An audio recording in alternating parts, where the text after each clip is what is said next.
Good morning.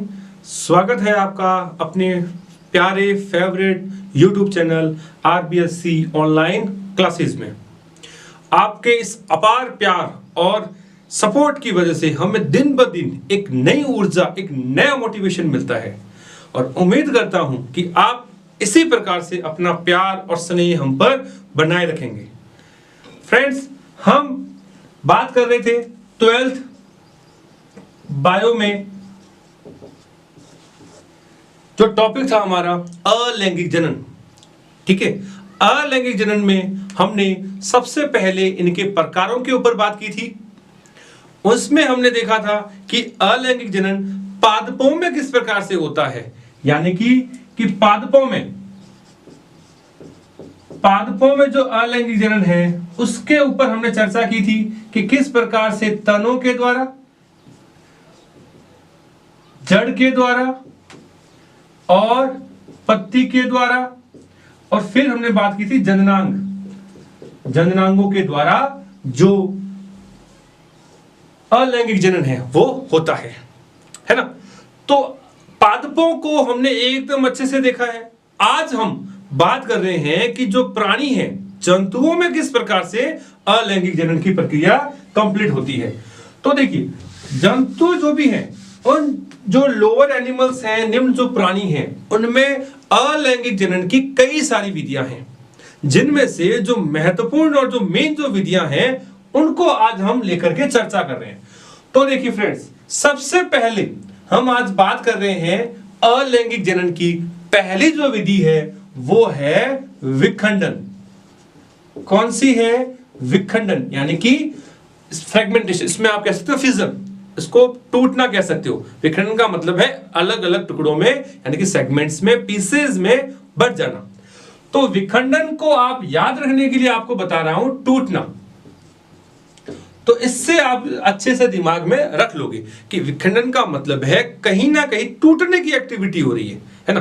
तो विखंडन को हम और आगे दो भागों में और हम इसको रीड कर सकते हैं। पहले अगर हम बात करें, उसको कहते हैं द्विविखंडन। फर्स्ट है हमारा बाइनरी फिजन, यानी कि द्विविखंडन, और दूसरा है इसमें बहुविखंडन। बहुविखंडन क्लियर, यानी कि मल्टीपल फिजन। तो द्विविखंडन और बहुविखंडन ये इसी की ही आगे की दो एक्टिविटी है ना। इनके आगे के दो प्रकार है। तो फर्स्ट हम बात कर रहे हैं द्विविखंडन। देखिए, जो द्विविखंडन है ये सबसे सरल जो प्राणी, यानी कि अमीबा। तो इसका जो उदाहरण है, हम उदाहरण के ऊपर अगर बात करें तो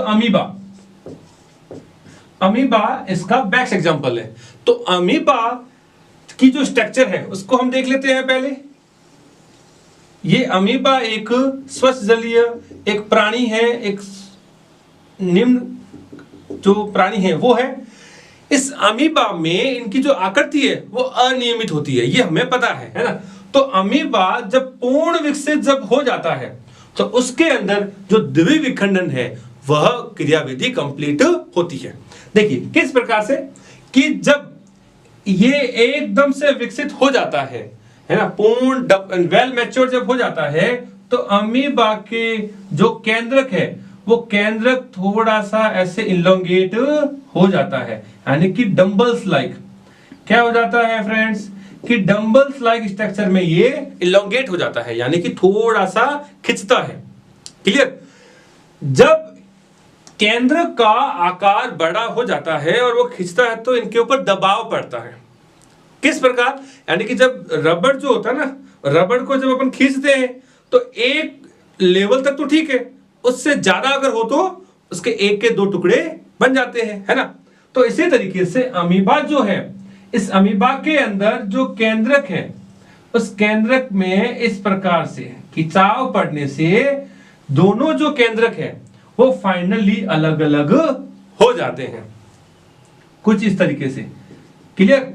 देन फाइनली ये जो अमीबा है इसको हम मातृ अमीबा यानी कि पेरेंटल अमीबा भी कहते हैं।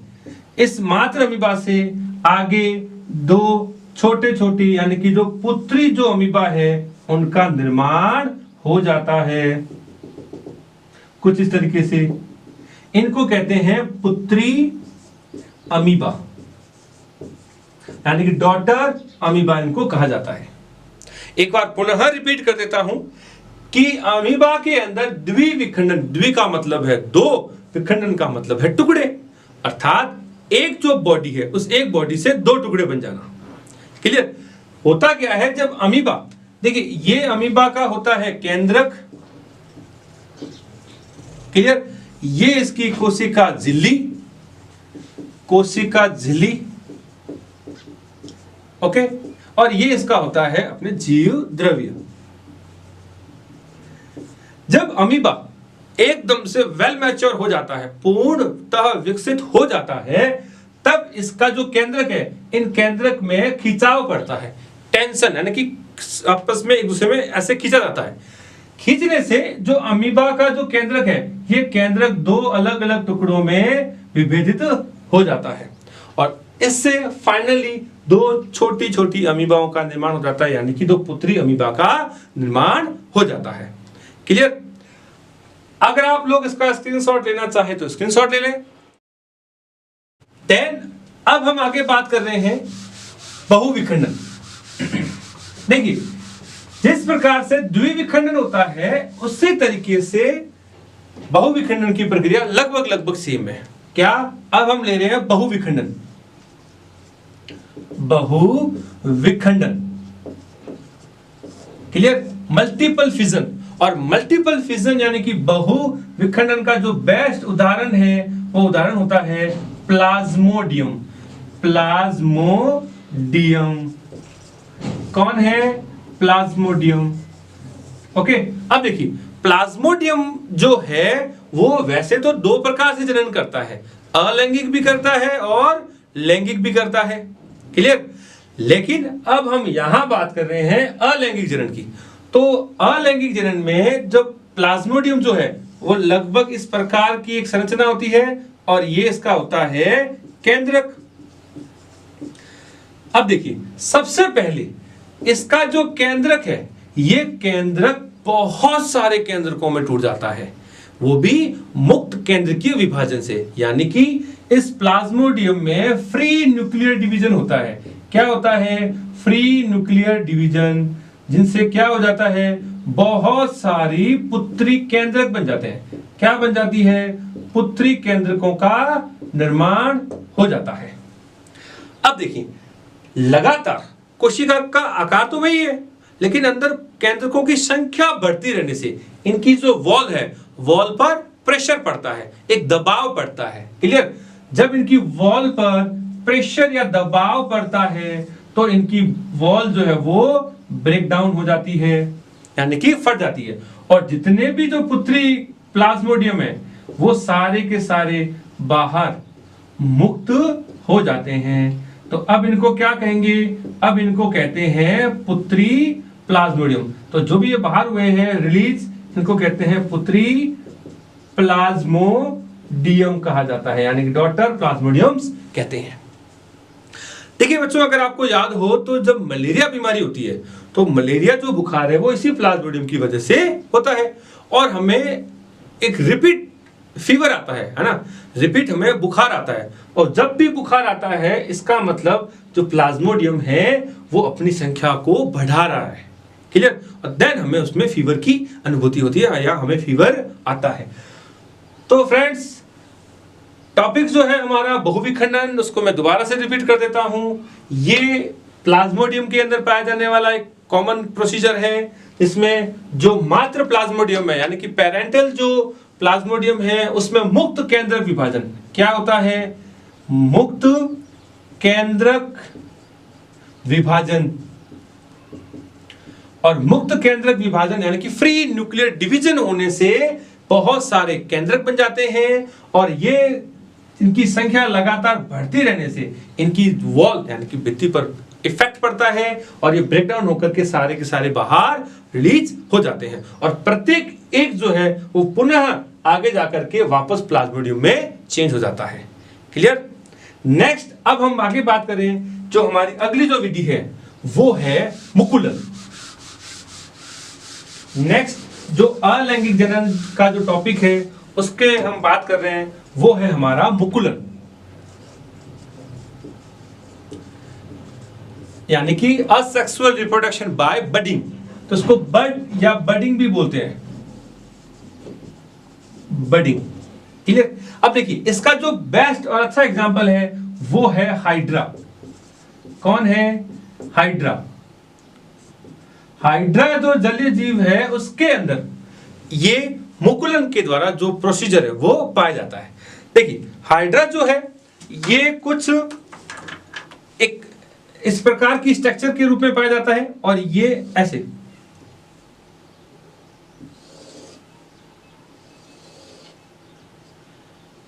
ये इसकी ओपनिंग या माउथ कह सकते हो, और यहां से इनमें इनके हेयर लाइक स्ट्रक्चर्स जो है वो इसमें अपीयर होते हैं, है ना। हाइड्रा एक बेसिफिक यानी कि आधार से चिपका हुआ रहने वाला प्राणी है, ये हम जानते हैं अच्छे से, है ना। ये इसका मिड का पार्ट हो गया माउथ, और ये इनके होते हैं आपके लेंटिकल्स, या यूं कह सकते हो कि इनके हेयर लाइक स्ट्रक्चर आप इसको कह सकते हो, है ना, फ्लैजिला की तरह।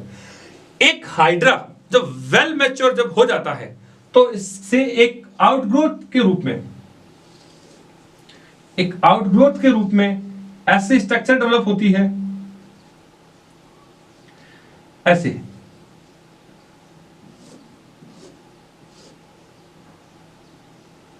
क्लियर?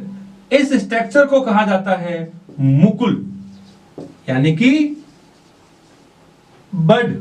क्या कहा जाता है? बड कहा जाता है। क्लियर?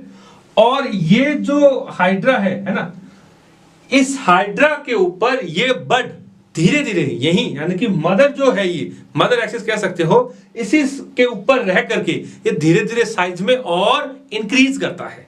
जब एकदम से डेवलप हो जाता है तो किसी की भी हेल्प से, चाहे पानी का जो फ्लो है या कोई फिशेज वगैरह यानी कि मछली वगैरह जब उनको टक्कर आ जाती है तो ये अपने मदर जो बॉडी है उनसे सेपरेट हो जाता है। और जब ये वृद्धि कर जाता है, तो मैं यहां बात कर रहे हैं अपन, तो ये तो हो जाता है मेन जो हाइड्रा। क्लियर? और ये इसका जो पुत्री जो हाइड्रा है, वो पुत्री हाइड्रा इसमें ऐसे ग्रो कर जाता है। ठीक है? तो हाइड्रा के अंदर हमने देखा था कि मुकुलन के द्वारा यानी कि बडिंग के द्वारा असेक्सुअल रिप्रोडक्शन किया जाता है। ओके, नेक्स्ट अब हम बात कर रहे हैं पुनरुद्भवन, अलैंगिक जनन की जो अगली विधि है उस पर हम बात कर रहे हैं। पुनरुद्भवन अगली विधि कौन सी है? पुनरुद्भवन। क्लियर? इसको आप रीजनरेशन भी कह सकते हो। देखिए नाम से समझ में आ रहा है पुनरुद्भवन यानी कि पुनः भवन का मतलब यहां मीनिंग है कि रीजनरेशन या रिफॉर्मेशन भी आप लोग कह सकते हो। तो इसमें आपके बेस्ट जो उदाहरण है यानी कि एग्जांपल है वो है प्लेनेरिया। प्लेनेरिया। देखिए प्लेनेरिया के बारे में एक रोचक तथ्य है कि इसको चाकू की नोक पर जीवित प्राणी भी कहते हैं। क्या कहते हैं? इसको कहते हैं चाकू की नोक पर जीवित प्राणी। क्या कहते हैं?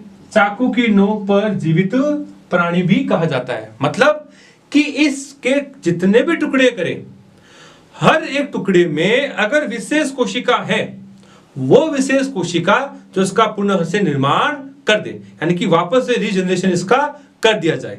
कैसे? देखिए पुनरुद्भवन जिसका बेस्ट एग्जांपल है अपने प्लेनेरिया, और उसको हम देखते हैं इस प्रकार से कि अगर प्लेनेरिया जो है ना, इस प्लेनेरिया के टुकड़े कर दिए जाए, मान लीजिए 1, 2 and 3 पीसेज हमने कर दिए कुछ इस प्रकार से।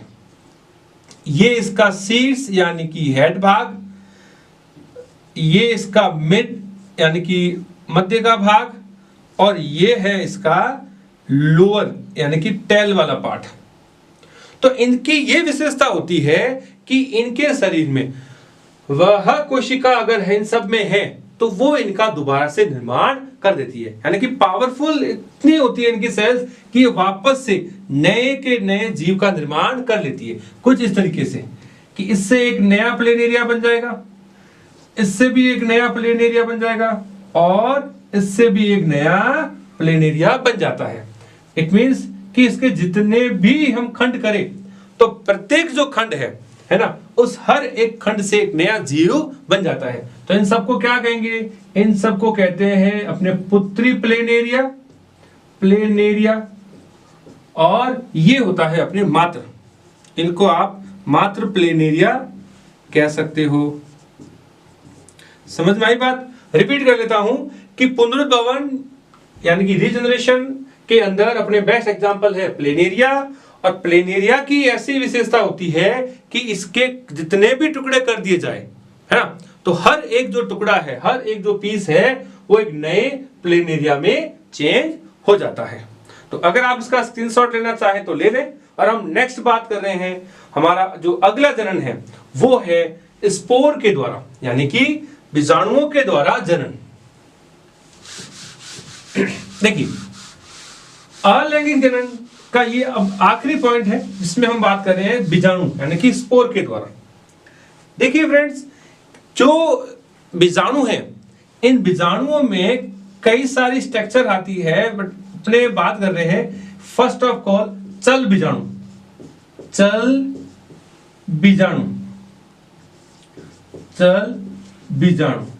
देखिए, इनको जू स्पोर भी कहते हैं। क्या कहते हैं? जू स्पोर भी कहा जाता है। और इनको गतिशील यानी कि मोटाइल स्पोर भी कहा जाता है, यानी कि गतिशील, गति करने वाले होते हैं, गति कर सकते हैं। तो बीजाणुओं के द्वारा अगर जनन हो तो उनको चल बीजाणु कहते हैं। अब इसी क्रम में और अगर आगे बात करें तो इनके अंदर एक और बनता है, इसको बोलते हैं कॉनिडिया। अब देखिए, कॉनिडिया क्या है कि जो फंगस वगैरह है ना, उनके अंदर बात करें तो एक ऐसी स्ट्रक्चर बनती है,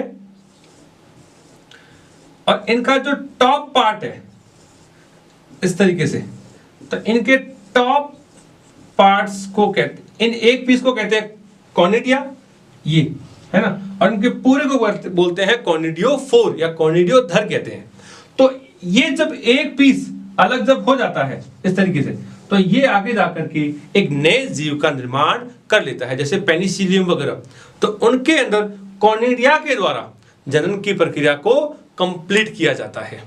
तो देखिए, बीजाणु जो है, बीजाणुओं में ज्यादा कोई दिक्कत है नहीं, तो इसमें हम बात करें कि चल बीजाणु यानी कि जू स्पोर। इनमें और भी होते हैं, एक होता है अचल बीजाणु, यानी कि वो मोटाइल नहीं होते, गतिशील नहीं होते, तो इनके द्वारा भी जनन किया जाता है। फिर अगला जो प्रकार है वो है कॉनिडिया के अंदर जो एक विशेष संरचना बनती है ना, तो इन संरचनाओं में जो स्पेसिफिक पार्ट है इसको बोलते हैं कॉनिडिया, और इन कॉनिडिया के द्वारा ही एक नए जीव का निर्माण कर लिया जाता है।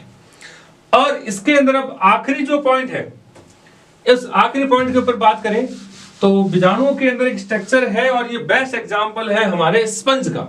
देखिए, स्पंज जो है एक स्पेसिफिक संरचना बनाता है, और उन संरचनाओं को कहते हैं जेम्यूल। क्या कहते हैं? जेम्यूल। ऐसे इसको कहते हैं जेम्यूल, है ना। और ये जेम्यूल जो है वो आपके स्पंज का मुख्य करैक्टर है या मेन करैक्टर है।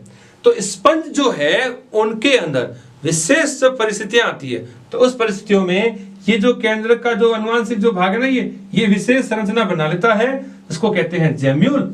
और ये प्रत्येक जो एक जेम्यूल है वो आगे जाकर के स्पंज में चेंज हो जाता है।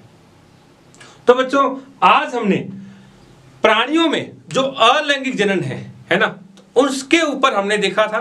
और ये जो हमारा लास्ट जो पॉइंट था, क्या?